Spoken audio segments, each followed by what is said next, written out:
Hey everybody, just picked up the Harken Hoister off of Amazon. There were several models of this hoister available. I saw that the main difference is the weight capacity.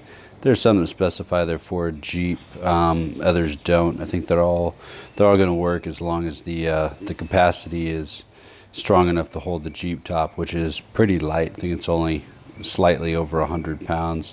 But I went and just picked up the Jeep one for peace of mind. See, it's model number 7803, says Jeep, capacity is 145 pounds. Going to go ahead and get started on the installation. You'll notice in the manual there's two types of installation. One with the rafters in your garage running front to back, the other with the rafters running side to side. I'm able to get up above my garage so I know that my rafters run side to side, so I'm going to be using part 2, which is the assembly for rafters running sideways. So we'll go ahead and measure some things out and get started.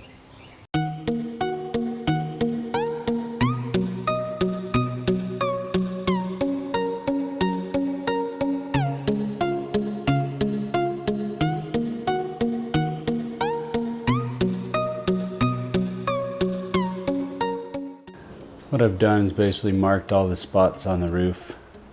I took the front right part of the Jeep top that will be hooked to the hoist, basically marked that spot straight above it, and then kind of measured the rest of the spots where the hoist is going to touch the Jeep. So the back right, back left on the other side, and the front left. Basically the two front points are 58 inches apart. So I'll mark it on the screen, but I've got the two holes 58 inches apart, each going into a stud. The front contact point and the back contact point are only about 38 inches apart, but my studs are 48 inches apart. So I'm gonna have kind of the two rope hoists at like an obtuse angle. So from the front point to the back point, I've got those at 48.5 inches. That allows the same angle as the Jeep top. And then from the two rear points to each other, I have exactly 47.5 inches.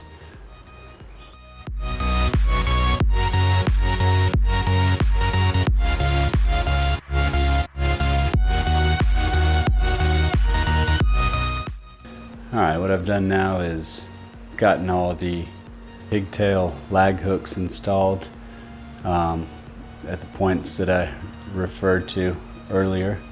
Now what I've done is found the midpoint between the two in the rear, towards the rear part of the top, where the actual, they labeled as part K, is going to be mounted.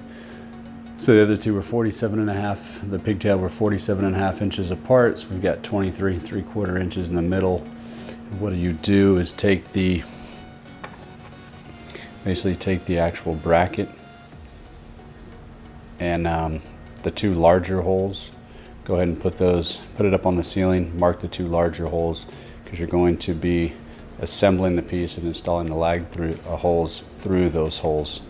See, these are the two holes I've marked for the organizer bracket, which is corresponds to K in the diagram. That's what we're basically going to do. Let's put the two pulleys in between, and then we're going to insert the screws with the washers. There's 4 screws included, 4 washers included. Just grab 2. Like I said, insert the pulleys in between. You don't want to over tighten in this part because the pulleys won't spin if so. What we're going to do is basically screw these right into the 2 holes that we've already marked with the bracket.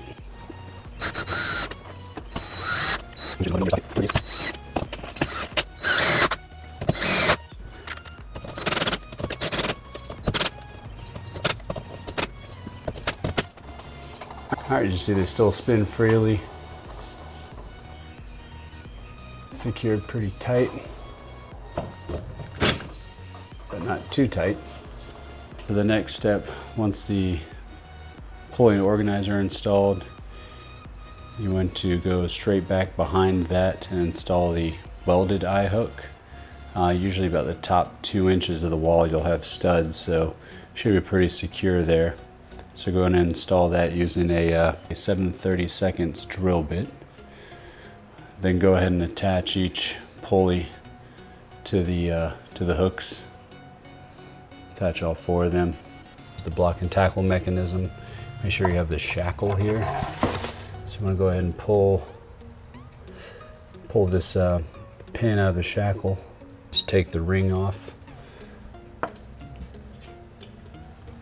Hook it here on the welded hook. When the block and tackle is installed, make sure it's mounted in this fashion with the single black and red rope facing downwards. Then we'll reinsert the ring to make sure it doesn't come out. I'm gonna go ahead and give the eye hook another spin so it's vertical and not horizontal like this. All right, one thing I noticed is that when I spun the eye hook though, the block and tackle actually flipped in the position that you do not want it. Now the single black and red rope is facing up. So I have to disconnect it and flip it over.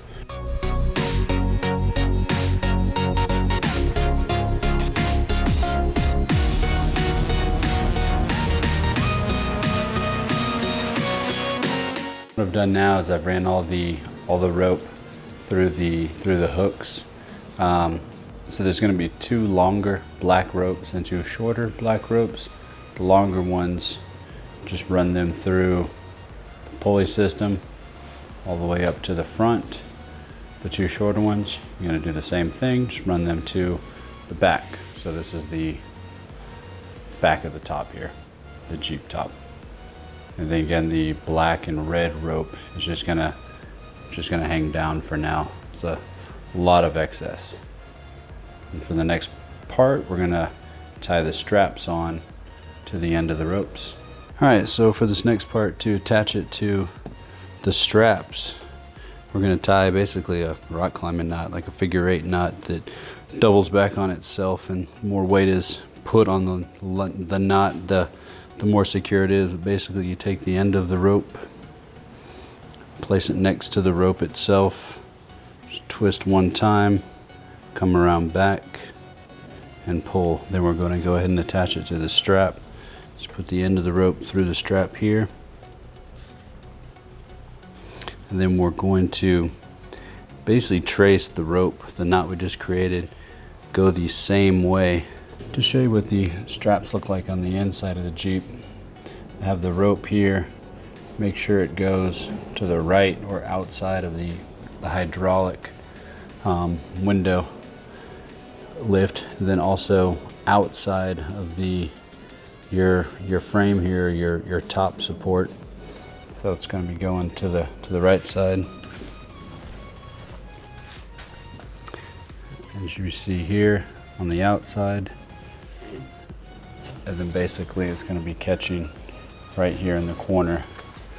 So the lift itself is going to be going from the inside corner to the back corner on each side. It's going to be the same. One adjustment that I had to make, I want to go ahead and discuss this because it'll cause some extra work.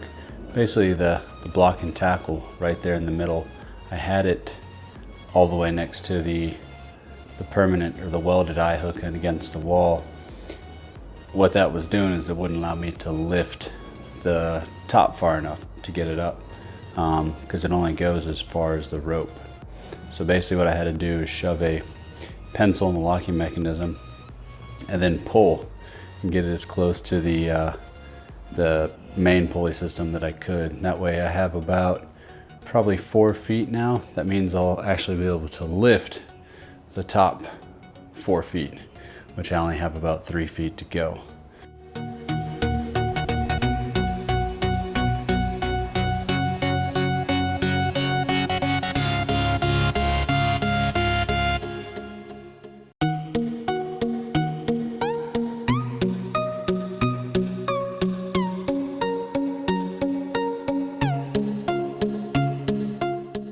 believe I got everything hooked up now.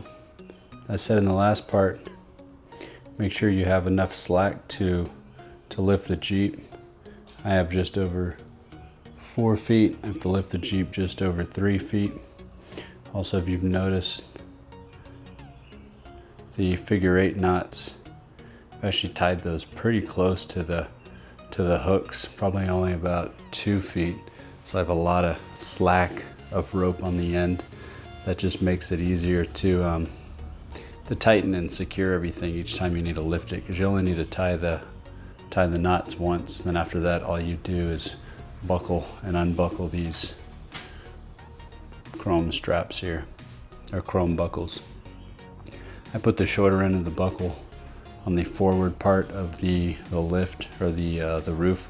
It doesn't matter. It's just the way I did it. I did it for both. Also, make sure both of your pulley systems are angled towards the primary system. That allows the rope to slide more easily along the pulley system. So I have each one of the front ones kind of angled towards the back. Then each of the rear ones are about at 90 degrees, a right angle towards the main system. I have the slack there. Everything is hooked up inside. Went ahead and took some pool noodles, cut them, attached them to each of the 4 contact points. If I'm going to keep it lifted off the Jeep, I want to make sure it doesn't damage anything. On the inside, I have the strap running behind the bar. And as I said before, to the inside, make sure it's out of the way of each of the hydraulic brackets there. So we should be all lifted. I went ahead and took out the 6 screws in the rear, the 2 screws in the front. So let's go ahead and give this thing a try.